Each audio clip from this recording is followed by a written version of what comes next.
କାହାଣୀ କଙ୍କଡ଼ାର ପାଦ ଚିହ୍ନ।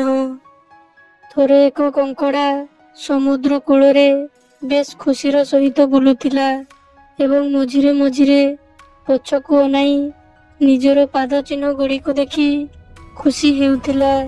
କିଛି ବାଟ ଯାଉଥିଲା ଏବଂ ତା ପାଦ ଚିହ୍ନରୁ ଯେଉଁ ଆକୃତି ସୃଷ୍ଟି ହେଉଥିଲା ତାକୁ ଦେଖି ଆହୁରି ଅଧିକ ଖୁସି ହେଉଥିଲା। ତାପରେ ହଠାତ୍ ଏକ ଲହରୀ ଆସି ତାର ସବୁ ପାଦ ଚିହ୍ନ ଗୁଡ଼ିକୁ ଧୋଇ ନେଇଗଲା।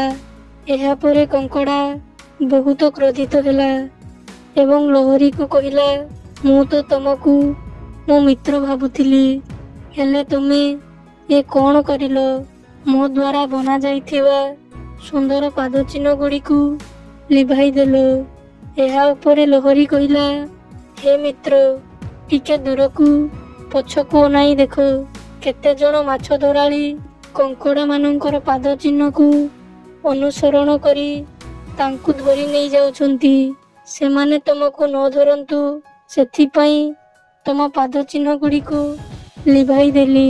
ସତ୍ୟ ହେଉଛି ଯେ ଅନେକ ଥର ଆମେ ଅନ୍ୟ ଜଣେ କ'ଣ କହୁଛନ୍ତି ତାହା ବୁଝିବାରେ ଅସମର୍ଥ ହୋଇଥାଉ ଏବଂ ନିଜ ଚିନ୍ତାଧାରା ଅନୁଯାୟୀ ସାମ୍ନାରେ ଥିବା ବ୍ୟକ୍ତିକୁ ଭୁଲ ଭାବି ନେଇଥାଉ।